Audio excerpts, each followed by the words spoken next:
On this week's episode of The Insider, we'll have an opportunity to recognize Gary Feinstein for his contributions to the community through his camera lens. Then, Holly Nichols and Margie Wilhem from WorldLink International stop by to let us know how you can help bring exchange students to Hanford this year. This is the Hanford Insider for Monday, July 1st.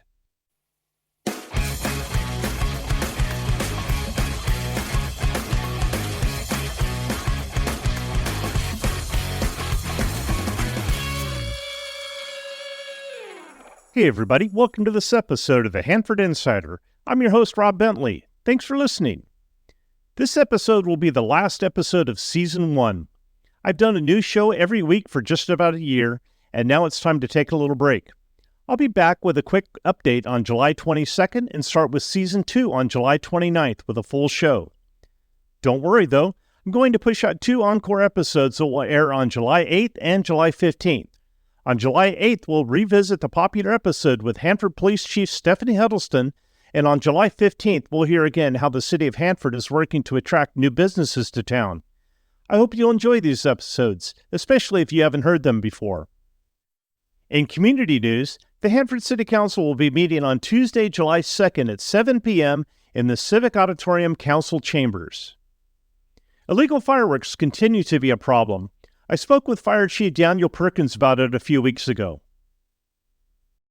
But fireworks in general are dangerous in and of themselves. Even safe and sane fireworks that are not used in a safe and sane manner can be very dangerous.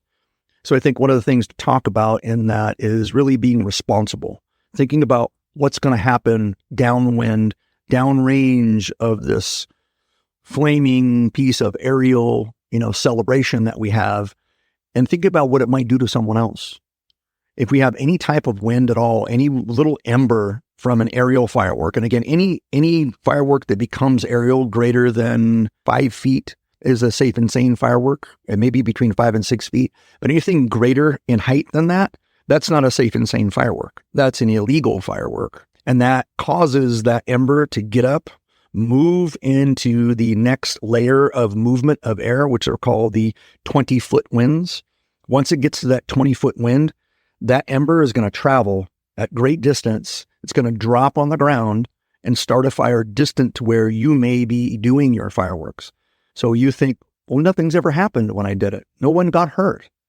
Well, unbeknownst to you, it's traveled, a half a block away, gotten onto someone else's roof, fallen in next to some dry grass next to their trash cans.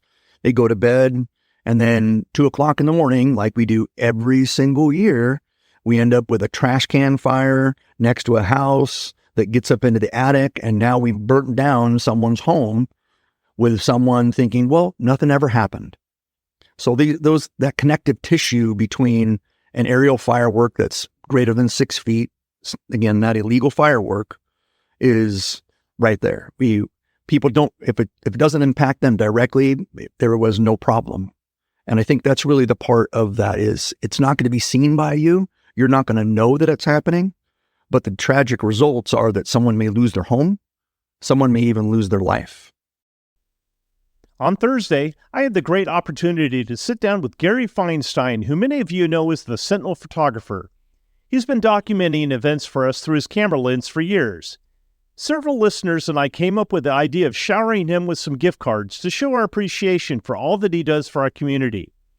We'd like to take this opportunity to say thank you, Gary, for sharing your love of photography with us. The next time you see him at an event, make sure you let him know how much you appreciate his work. Here are some things coming up on our community calendar. The Carnegie Museum of Kings County presents Kings County's Asian Experiences. The museum is located at 109 East 8th Street and is open each Friday, Saturday, and Sunday from 1 p.m. to 5 p.m. Admission is $5 per person with a $10 family maximum. For more information, you can visit carnegiemuseumofkingscounty.org. The Hanford Toy Anime Comic-Con will be held on Sunday, July 7th from 11 to 4 in the Hanford Fraternal Hall. If you have an event coming up and you'd like some help getting the word out, let's work together. Send your information to hanfordinsider@gmail.com. Be sure to subscribe to my weekly newsletter to get a complete calendar of events.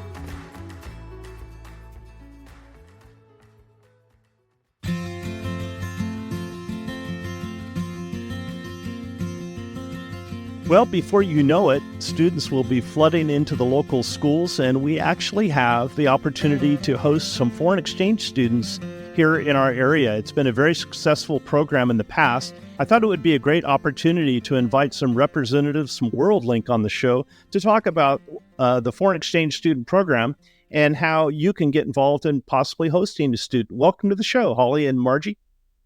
Thank you, Rob, for having us. We're super excited that you had us on. Perfect timing. Thank you so much for talking to us. Holly, let's start with you. You're the regional coordinator of Colorado Springs, Colorado, and I know that WorldLink is very important to you. Can you kind of explain to us what WorldLink is and how they are involved in the exchange program? Absolutely. So WorldLink is a special entity. There are many exchange students that come to the United States. 28,000 visas are issued every year. So we have all these visas that are issued around the country for exchange students, but WorldLink's a little bit different. So we only work with a group of exchange students who are selected on a scholarship through the U.S. Department of State. So to be on our program, you have to earn your way. So our country has been working with different countries across the world for the past 30 years. And right after the Cold War, they started bringing students over to the United States in order to try to bring some sort of understanding between the cultures. And then after 9/11, they started again with another similar program. So there's all these programs that are going on as far as diplomacy, student to student, person to person, people to people diplomacy projects. And WorldLink only works with those projects. So you can't pay to come on WorldLink. You can't write a check. Your parents can't write you a check and come over from Western Europe somewhere. We work with unusual countries that a lot of people haven't heard of before, or haven't spent much time researching, because it's countries where we're trying to build as a country, trying to build understanding between different people. So that's what makes us a little bit unique, is we only work with that group. So WorldLink works in selective states. I like you said, I am in Colorado Springs, but we work with on the western side of the country. We work in different states, but we try to keep it very localized, where we have groups of kids. So we work with about 140 students a year across the entire country. And then we put those students in little groups. And within those groups, the Central Valley has been a great group for us. So we're super excited you had us on, because it is kind of a hub for WorldLink. It is a place where we do have a good group every year of students working with the schools there and working with the local families. So Margie, bringing it to the Central Valley here, you are the area coordinator, coordinating students in Fresno, Tulare, and Kings counties. What can you tell us about the needs for this year? This year is like every year. We're looking for great host families for our students. We work well with all of our local schools. They know who we are. In Hanford High School District only takes WorldLink students. So they have decided that they would like to work with us exclusively, is what they have done. But we work with so many districts here, and we are always looking for families, and we like to make sure our families and our students are somehow have some kind of background and links that would make a perfect placement. We are always happy to, work with new people, because I feel like we are spreading something that is really important. Just the cultural exchange, learning so much, myself included, because really, honestly, I've hosted kids from countries that I didn't even know existed 10 years ago. So we're always excited to find those families and place our kids there. I love the fact that WorldLink students win a scholarship and that any student can apply. So all our students come from various socioeconomic backgrounds. And I love that. That's one of the things that kind of have kept me here, is that we really do give students an opportunity to do a cultural exchange, students who otherwise wouldn't be able to do that. So that's something that's exciting for me. Holly, I know that there are lots of benefits for not only the host families, but what do the exchange students, what's some of the most common things that they reflect on their experience as an exchange student? So I actually was just looking through some different testimonials this weekend. And as I was looking through, it was amazing to watch over and over. They said it built my confidence. It built my confidence. So that's one of the main things is if you think about when you were 15, 16, 17 years old, you're flying across the world on your own. You're coming to an entirely new space. And then you're having to learn to navigate that space. So it does build these, connections with friends and family that they last forever. And so this weekend, as I was reading testimonials, so many of them said, I now have a family across the world that loves me. So that's the biggest piece, I think. And then the second biggest thing that I was seeing is confidence, where they're saying, I feel like I'm a new person. I know what I want to do now. One girl even said, I know exactly where I'm going. And at 17, is that reality? I don't know, but she was probably closer than I was at 17 because she had this experience because they traveled across the world. They navigated a new system. And I find that with our students that come over, they're merit-based, so they're brilliant. And so they have a strong educational background. They have, they have English skills. They're all ready to go as far as technically, but there's something about our environments in our schools, our environments in our families where we say, you can try that. You should do that. And there's something about this American push that we have that you put those two things together. So you take their strong education, they're academically motivated, they're leadership motivated on their end. Then you put it with their leadership training on our end, where Americans just naturally are leadership trainers. We don't even know it, I don't think. But as around the dinner table, we're saying, oh, wow, that would be fun. You should go for that. You should do that. And that kind of a push makes them confident in what they want to do, confident in where they're going. And they leave knowing a next step, knowing what it is. And I love because our program does not drop them off on the other side of the world afterwards. It continues. So we have an alumni, and by us, not just WorldLink, the entire government program has a alumni program in all these countries where then they can connect with other kids who've been through the same experience this year, years before, 20 years before. And they have this whole network of people that on that other side. So we see our kids come strong, have these experiences, live in this unusual environment, and then say, wait a minute, I can do that. We put them through rigorous training as far as that goes, where we dump them off in a house and they're there with a family, they're there in a new school. And then on top of that, we do some intentional training as well, where we have them do projects in the community. We have them actually start their own projects. So there you are again, 16 years old, you're in a new country, a new environment. And we say, what is your passion? Why don't you do something about that? So why don't, instead of just following a project, lead a project? And they do it. So they go back strong, confident, and ready. Yeah, and I will touch upon that because just this year, I had 9 students in Hanford, and during their certain Global Youth Service Project, they collectively raised $3,150 to donate to different agencies that they'd actually volunteered with.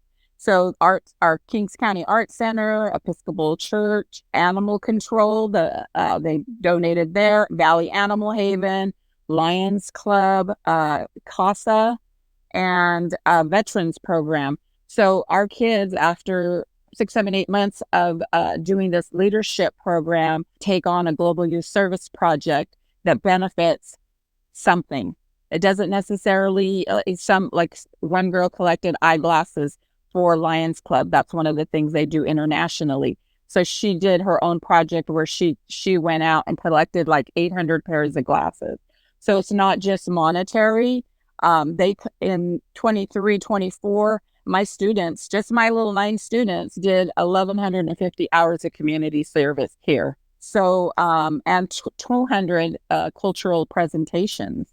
So that's the other point, that we want them to share their culture. We have what's called International Education Week, where they are sharing their culture. They're sharing it in their schools. They're sharing it all through the community. We did Girl Scouts presentations. We did senior center presentations, high school presentations, elementary presentations. Wherever someone would let them come in and speak, they went out and shared their culture to the tune of 200 cultural presentations, because that's what this is all about, making them leaders, sharing their culture, giving back to the community, and then taking that back home. And all the things that we do here to service our communities, they go back, they learn here, and then they go back with their alumni association, and sometimes not even with their alumni associations, just on their own. Some of the things they've taken from here about service. Another thing is they have to join a service organization. So we have kids in Leo's Club for Lions. We have kids in FFA, Seroptimus, the S Club. So they have to join a service club while they're here to learn about service. So those are just things that, we're so excited about because they're taking that home and spreading that. For sure.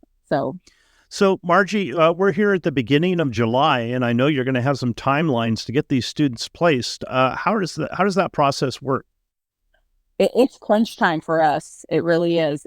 We have some students that have to be placed really in the next couple of weeks, like where we have to do their application. We have to do a home visit. We have to do references and all of these things in a very short period of time in order for them to be able to come and actually do their year here. They've earned this scholarship.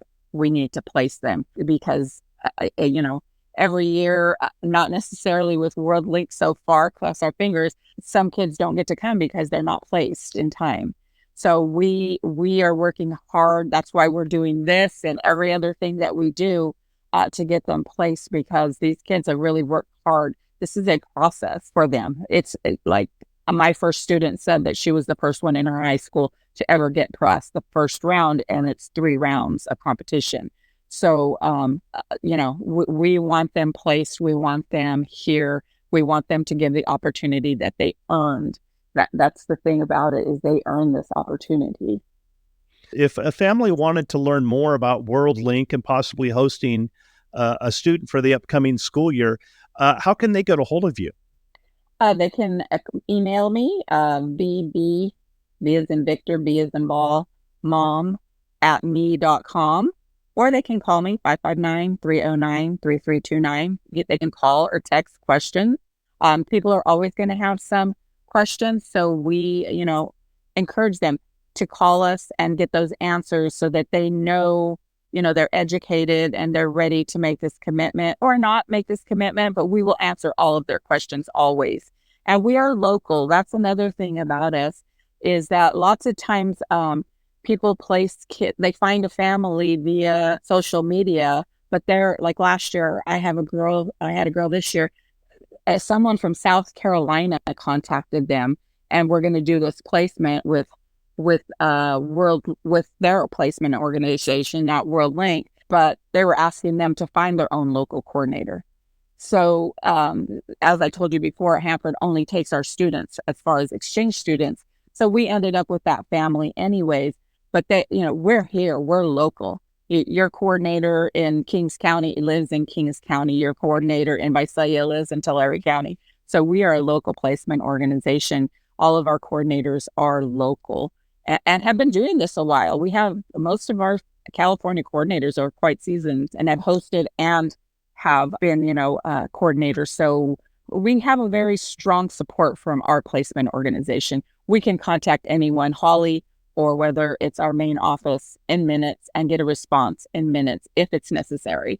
So we are very well supported. So in turn, our families are supported because we are right here ready to help them out if there is any issue. We rarely have anything, huge, but we are here and we are supported with our placement organization.